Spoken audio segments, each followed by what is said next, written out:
જેમના માર્ગદર્શનમાં ગુજરાત રાજ્યએ ભારતીય જનતા પાર્ટીના હજારો કાર્યકર્તાઓએ ભારતીય જનતા પાર્ટી તથા સામાજિક ક્ષેત્રમાં જોડાવાનો અવસર પ્રાપ્ત થયો હશે, જેમના માર્ગદર્શનમાં ગુજરાતની અનેક ચૂંટણીઓ લડવાનો અવસર મને બી અને મારી જોડે મારા સાથીઓને બી મળ્યો હશે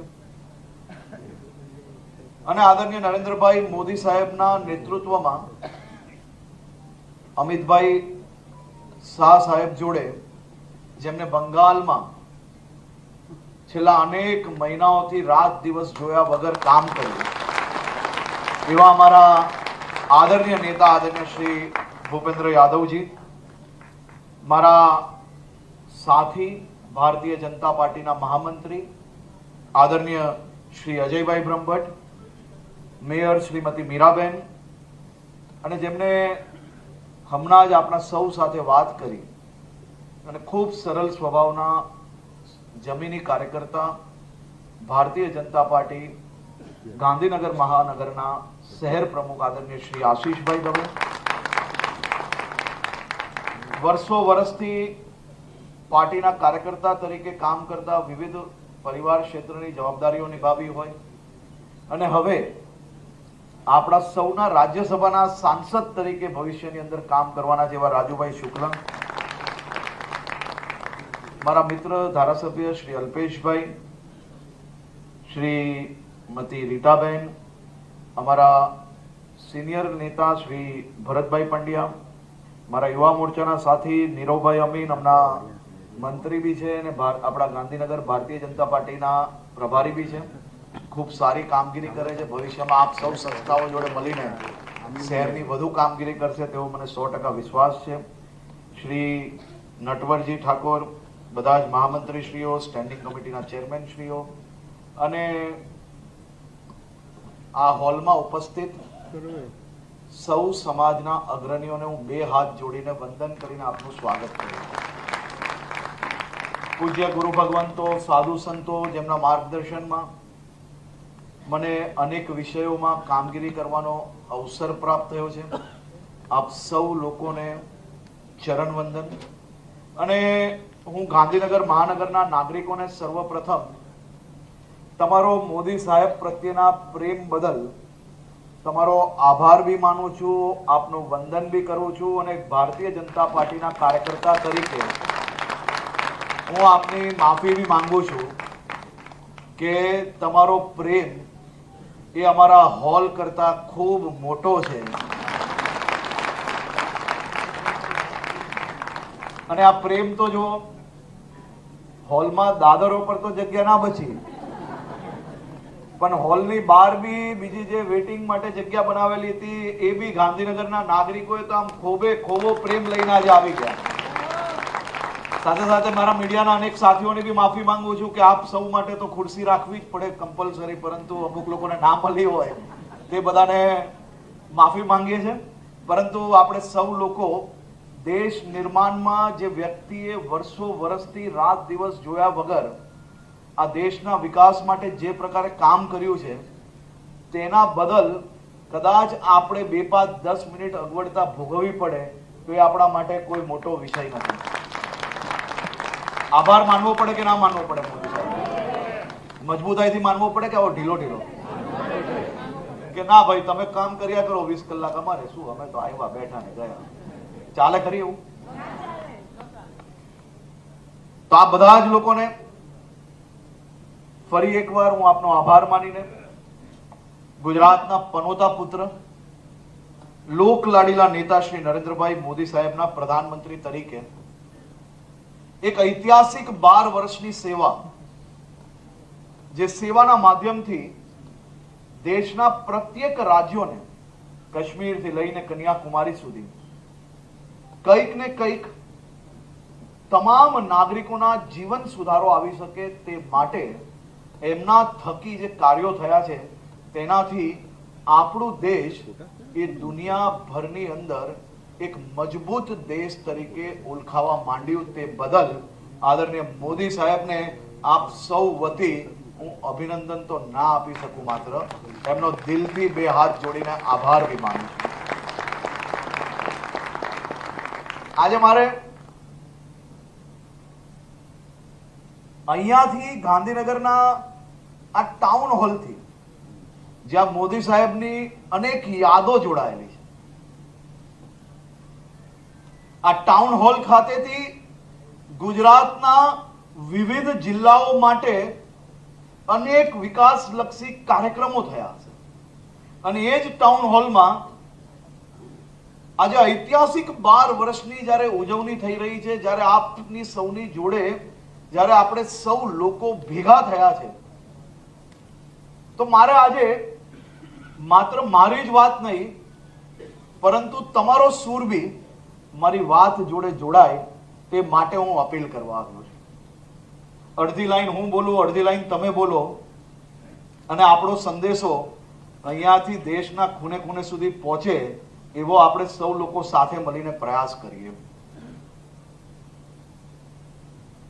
આપણે સૌએ, હું જે બોલું એ વાક્ય જોડે જે નામ સૂટ થતું હોય એ આપણે બોલવાનું છે. અને બધા જ લોકો 20 કલાક જે વ્યક્તિ આપણી માટે આપે છે એના માટે 2 મિનિટ તક થાક્યા વગર મારી જોડે બધા જોડાશો? પાક્કું? મોટા ભાગના સિનિયર સિટીઝન છે, પણ 2 મિનિટ આપણે આપવી પડશે આજે તો વિકાસનો પર્યાય, વિકાસનો પર્યાય મોદીજી, ગુજરાતનું ગૌરવ ગરીબોના બેલી, ભારતનું ગૌરવ વૈશ્વિક નેતા, આપણા નેતા, રામ મંદિર બનાવનાર, 370 હટાવનાર, મજબૂત ભારત, વિકસિત ભારત, નવું ભારત, આત્મનિર્ભર ભારત, જનનાયક, યુગ પુરુષ, નારીઓનું સન્માન, ખેડૂતોના રક્ષક, યુવાનોની પ્રેરણા, અવિરત સેવા, સુશાસનનો સૂરજ, અડીખમ નેતૃત્વ, દેશનો વિશ્વાસ, આપણા સૌનો વિશ્વાસ, મોદી મોદી.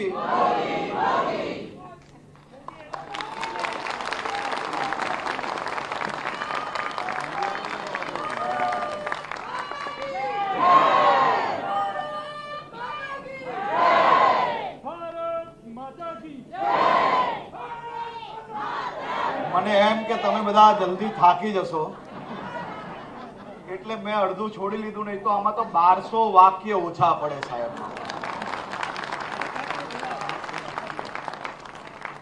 અને આ કોઈ રાજકીય નારો નથી, આ ભારત દેશના પ્રત્યેક નાગરિકોનો દિલનો નારો છે અને દિલનો નાતો છે.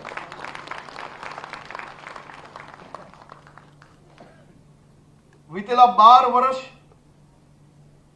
એ ભારત દેશ માટે આર્થિક અને વૈશ્વિક સ્તરે એક ખૂબ જ મોટી હરણફાળ ભરેલી છે, જે ખરા અર્થમાં ઐતિહાસિક છે. અને એક ટીમ તરીકે આપણે સૌ લોકો એના સાક્ષી બનવાનો આપણે અવસર મળ્યો છે. પહેલા આપણો દેશ એ દુનિયાભરમાં નબળો અર્થતંત્ર તરીકે ઓળખાતો દેશ હતો. આજે ભારત દુનિયાની 5મી મોટી અર્થતંત્ર તરીકે આપણા દેશે સ્થાપિત કર્યું છે. તે આપણા સૌ માટે ગૌરવની વાત છે. આપણું અર્થતંત્ર એ $4 ટ્રિલિયન પાર કર્યું છે. આજે આખી દુનિયા મંદીનો સામનો કરી રહ્યું છે, છતાં આપણું ભારત એ 6.5% વધુના દરે ખૂબ જ ઝડપથી આર્થિક પ્રગતિ પ્રાપ્ત કરી રહ્યું છે. દેશમાં રેકોર્ડ બ્રેક વિદેશી રોકાણ આવ્યું, તેમાંય ગુજરાત તો નંબર 1 જ છે. આજે દુનિયાના શ્રેષ્ઠ આઈફોન કે અનેક મોબાઈલ ફોન હોય, 2014 પહેલા કોઈ મોબાઈલ ભારતમાં નહોતો બનતો.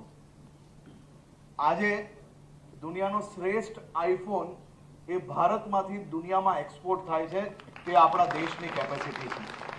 આપણે વિદેશમાં 23,000 કરોડ રૂપિયાના હથિયારો એક્સપોર્ટ કર્યા 2014 સુધી. આઝાદીથી 2014 સુધી આપણે દુનિયાના હથિયારો પર જ નિર્ભર હતા. આજે દુનિયાના અનેક દેશો એ ભારત દેશ પાસેથી હથિયાર ખરીદી રહ્યું છે. આજે અનેક દેશો છે.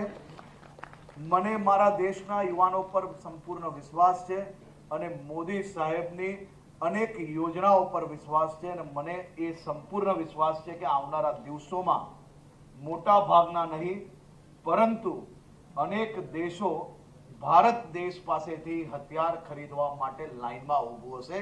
તેવા દિવસો હવે દૂર નથી. દેશમાં લાખો કિલોમીટરોનું રોડ નેટવર્ક બિછાવી દેવામાં આવ્યું છે. આપણે સૌ એના સાક્ષી બન્યા છે.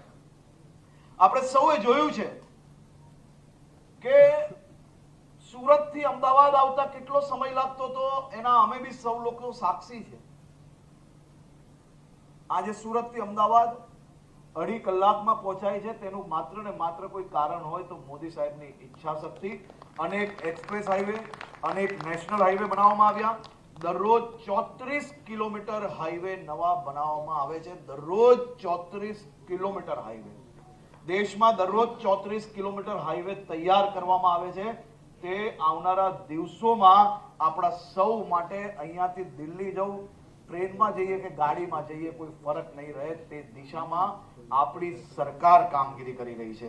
મોદીજીએ માત્ર 12 વર્ષમાં કેટલા એરપોર્ટો બનાવ્યા અને એનો શું લાભ થાય છે ને તમે એ શહેરના લોકોને જઈને પૂછશો ત્યારે અંદાજો આવશે. આપણા મોદી સાહેબે જયારે મહાત્મા મંદિર બનાવ્યું ત્યારે આ જ શહેરના, આ જ રાજ્યના અનેક વિપક્ષીઓ દ્વારા તમને ખ્યાલ છે કે વિરોધ કરવામાં આવ્યો, અનેક ટીકાઓ કરવામાં આવી. આજે આ મહાત્મા મંદિર અને બીજી વ્યવસ્થાઓના કારણે શું ફાયદો છે અહીંયા બેઠેલા તમામ લોકોને ખબર છે. વર્ષના 365 દિવસમાં 100 દિવસ અલગ અલગ એક્ઝિબિશન થાય છે. ગાંધીનગરના નાગરિકોને ટેક્સી ચલાવતા હોય, રિક્ષા ચલાવતા હોય, દુકાનો ચલાવતા હોય, હોટલો ચલાવતા હોય કે બીજા વેપારો જોડે જોડાયેલા હોય કે હોટલવાળા હોય, એને જઈને પૂછો 100 દિવસ એવા દિવસ હોય છે કે જ્યારે હોટલમાં એક રૂમ લોકોને મળતી નથી. આ વેપાર લાવવામાં સફળતા થઈ. એ જ પ્રકારે જે 74 હાઈવે આઝાદીથી લઈને મોદી સાહેબ આવ્યા ત્યાર સુધી દેશમાં માત્ર 74 એરપોર્ટો બનેલા હતા અને મોદી સાહેબ આવ્યા પછી 12 વર્ષમાં આજે 164 એરપોર્ટ સુધી પહોંચાડવાનું કામ એમને કર્યું છે. તે બદલ બી આભાર માનું છું. હું ખાસ કરીને આજે આપણે ભૂપેન્દ્ર યાદવજી બી આવ્યા છે, એમને બી સાંભળવાનું છે. હું ને ભૂપેન્દ્રજી તમને જેટલું કહેશો એના કરતા વધારે સાક્ષી એમના કામના અહીંયા બેઠેલા એક એક વ્યક્તિ છે. કારણ કે દિલથી તમે જોયું છે. અહીંયા બેઠેલા સિનિયર સિટીઝનોને અંદાજો છે કે આ દેશમાં પહેલા એવા પ્રધાનમંત્રી આવ્યા આઝાદી પછી વર્ષો સુધી લોકો રાહ જોતા હતા કે ક્યારે ગરીબોને કાચા મકાનોમાંથી, ઝૂંપડાઓમાંથી પાકા મકાનમાં જવા મળશે. કરોડો ગરીબોને પાકા મકાન આપ્યા પ્રધાનમંત્રી આવાસ થકી. અહીંયા બેઠેલા સિનિયર સિટીઝનોએ નાની મોટી બીમારીમાં ક્યારેય પોતાના દીકરા દીકરી પર ક્યારેય લોડ ના બનવું પડે તે પ્રકારની વ્યવસ્થા મોદી સાહેબે કરી. આયુષ્માન ભારત થકી આપ સૌ લોકોને કોઈ બી પ્રકારની રોક ટોક વગર 5 લાખ રૂપિયાની સીધી સેવા. અને આપણે તો ગુજરાતમાં રહીએ છીએ. આપણે મોદી સાહેબે 5 લાખ અને આપણા ભૂપેન્દ્રભાઈ પટેલ સાહેબે 5 લાખ એટલે 10-10 લાખ સુધીની યોજનાઓ આપવામાં આવી. ગરીબી રેખામાંથી 25 કરોડ લોકોને બહાર નીકાળવામાં સફળતા પ્રાપ્ત થઈ. અને આજે જ્યારે આટલી મોટી સંખ્યામાં બધા જ સમાજો અહીંયા હાજર છે તો હું મારી વાત પૂર્ણ કરતા પહેલા માત્ર એક જ વાત આપને કહેવા માંગુ છું. મોદી સાહેબે તો વિકસિત ભારતનું સપનું જોયું ને 20-20 કલાક કામ કરવા લાગ્યા. રાત દિવસ ક્યારેય નથી જોતા. પરંતુ અહીંયા સૌ સમાજના અગ્રણીઓની આપણી શું જવાબદારી? આપણી જવાબદારી એ છે જે ભારતીય જનતા પાર્ટીનો કાર્યકર્તા હોય કે સમાજના કોઈ આગેવાન હોય, કોઈ સમાજમાં આપણા સમાજની અંદર કોઈ ગરીબ માણસ અગર બીમાર પડ્યું તો એનો હાથ પકડીને એને આયુષ્માન ભારત કાર્ડ નીકાળી આપવું એ આપણી જવાબદારી છે. આ હાઈવે તો બનાવી લીધા પણ એ હાઈવે પર 140 કરોડ લોકોનું જીવન સફળતાપૂર્વક આગળ વધી શકે તે પ્રકારની કામગીરી કરવા માટે સમાજના સૌ લોકોએ સરકાર જોડે હાથ મિલાવીને આપણે કામ કરવું પડશે. કોઈ ગરીબ તાડપત્રી નીચે રહે છે તેને પ્રધાનમંત્રી આવાસ યોજનાનો લાભાર્થી કેવી રીતે બનાવી શકીએ? સરકારની વિવિધ યોજનાઓ થકી કોઈ ગરીબનો હાથ પકડીને મુદ્રા લોન કઈ રીતે અપાવી શકીએ, એ આપણી સમાજની આજે જવાબદારી છે. અને સમાજના સૌ લોકો આ કાર્યક્રમ કોઈ રાજકીય કાર્યક્રમ માટે નથી બોલાવવામાં આવ્યો. આ કાર્યક્રમમાં વિવિધ યોજનાઓ થકી તમે તમારા સમાજના બધા જ લોકોને એના લાભાર્થી કઈ રીતે બનાવી શકો તે માટે આ પ્રયાસ કરવામાં આવ્યો છે. અને આ પ્રયાસમાં આપ સૌ લોકો જોડાયા તે બદલ આપ સૌ લોકોનો ખૂબ ખૂબ આભાર, ખૂબ ખૂબ આભાર.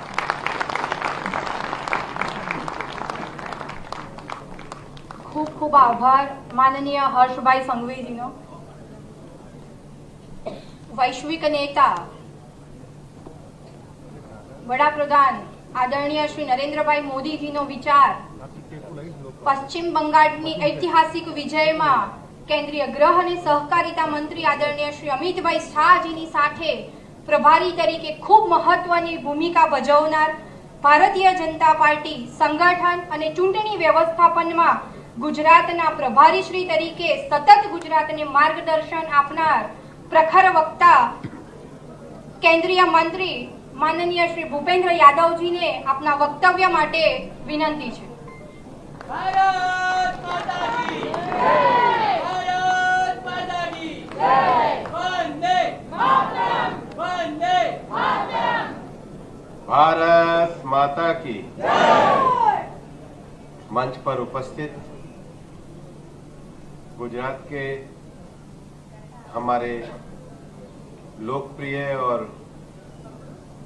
युवा उप मुख्यमंत्री सम्मान्य हर्षभाई सांघवी जी, भारतीय जनता पार्टी के हमारे प्रदेश महामंत्री सम्मान्य अजय भाई ब्रह्मभट्ट जी,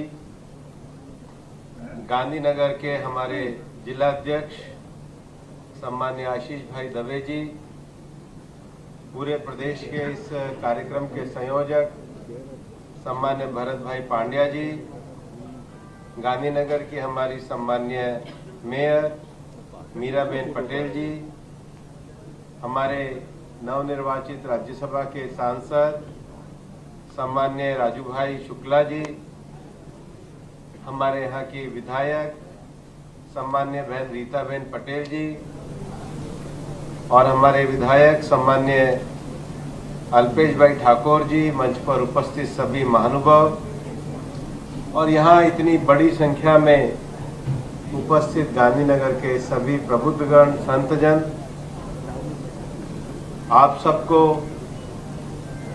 यहाँ पर इतनी बड़ी संख्या में उपस्थित देखकर एक बात तय है, प्रधानमंत्री जी के नेतृत्व में 12 वर्षों में जो सबसे बड़ा परिवर्तन आया है वो देश की सोच में परिवर्तन आया है और संकल्प में वृद्धि हुई है। वरना 12 साल पहले इस देश में वंदे मातरम पूरा नहीं गाया जाता था। ये वंदे मातरम पूरा गाना ये प्रधानमंत्री नरेंद्र मोदी जी के 12 साल में किया। आप कल्पना करिए कि 70 साल हमने देश चलाया, भारत के विचार को, भारत की अभिव्यक्ति को, भारत माता की सोच को, भारत माता की संकल्पना को केवल एक पैराग्राफ गाकर छोड़ दिया जाता था। कुछ लोगों को लगता था कि अगर पूरा वंदे मातरम गाएंगे तो ये पूरा वंदे मातरम लोगों को पसंद आएगा या नहीं आएगा, पर भारत और भारतीयता की सोच और संकल्प की अभिव्यक्ति पूरे वंदे मातरम में होती है और इसको प्रधानमंत्री नरेंद्र मोदी जी ने लागू किया। ये 12 वर्षों में देश ने उन प्रधानमंत्री जी के नेतृत्व में एक सक्षम और दूरदर्शी नेतृत्व को देखा है। और जब हम राष्ट्र निर्माण की बात करते हैं तो राष्ट्र निर्माण केवल कारखानों का नहीं है, केवल प्रोडक्ट का नहीं है। राष्ट्र निर्माण ये भारत के नए आत्मविश्वास का है, जो 2047 के एक विकसित भारत के साथ एक उस गौरवशाली भारत का निर्माण करेगा जो दुनिया में शांति और अमन को लाने में अपनी बड़ी भूमिका निभा सकेगा।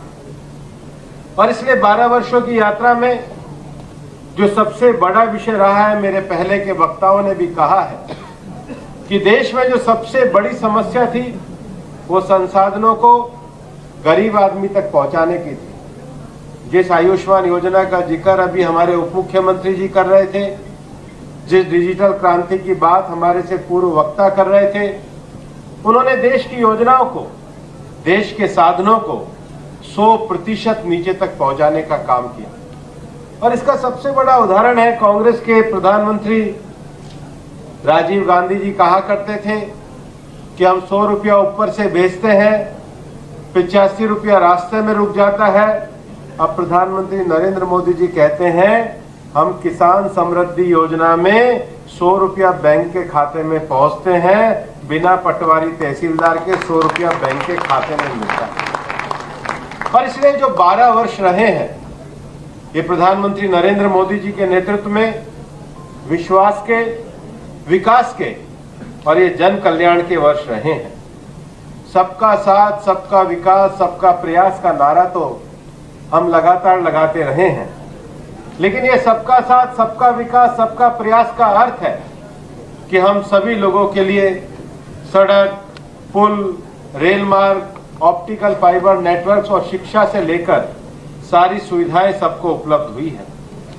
और इसलिए ये 12 वर्षों की यात्रा दुनिया में जितने भी लोकतांत्रिक देश हैं, मैं पूरी दुनिया को देखता हूं, किसी को जनता का मैंडेट 1 या 2 चुनाव से ज्यादा नहीं मिलता है। प्रधानमंत्री नरेंद्र मोदी जी ने 12 वर्ष देश के प्रधानमंत्री के रूप में तो पूरे किए ही हैं।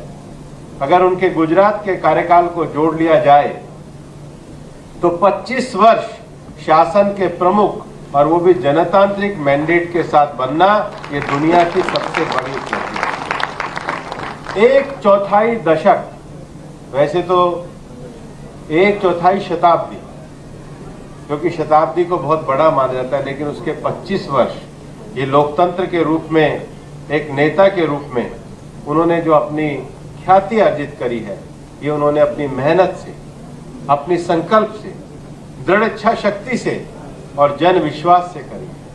हिंदुस्तान में जिस लोकतांत्रिक शासन की हमने कल्पना करी थी, उसमें सबका साथ, सबका विश्वास और सबका सहभाग का अर्थ है कि हम जनता को अपने साथ, अपने मनोभाव के साथ लेकर के चले। और इसलिए ये 12 वर्षों की यात्रा में देश की राष्ट्रीय सुरक्षा को तो उन्होंने मजबूत किया ही है, लेकिन भारत को केवल सांस्कृतिक रूप से मजबूत करते हुए जो नए इनोवेशन चाहिए, जो नए संकल्प चाहिए, जो युवा पीढ़ी को आगे बढ़ने के लिए नए अवसर चाहिए, जो भारत में दुनिया में ताकत बनाने के लिए हमारे विदेशी मुद्रा भंडार में मजबूती चाहिए, वो देने का काम प्रधानमंत्री नरेंद्र मोदी जी ने किया है। यहाँ पर हम सब लोग आज उस संकल्प को अभिव्यक्त करने आए हैं। मैं इतना ही कहना चाहता हूँ कि जब नेतृत्व की नीयत साफ हो, जब नेतृत्व अपने आप में मजबूत हो, जब नेतृत्व के पास देश को चलाने और शासन का संचालन करने के लिए अपनी नीतियां स्पष्ट हो, तो वो देश अपनी नई गाथाएं लिखता है। भारत की जो यात्रा है, आने वाले 2047 की जो विकसित भारत की यात्रा है, वो प्रधानमंत्री नरेंद्र मोदी जी के द्वारा इन 12 वर्षों में डाली गई मजबूत नींव के कारण आज भारत न रुकने वाला है, न झुकने वाला है। उनके 12 वर्षों का ये संकल्प देश के 140 करोड़ देशवासियों के विश्वास की विजय है, और यही विश्वास की विजय 2047 में हमें विकसित भारत की ओर ले जाएगी। उसके लिए आप सभी को बहुत बहुत शुभकामनाएं। जय हिंद, जय भारत।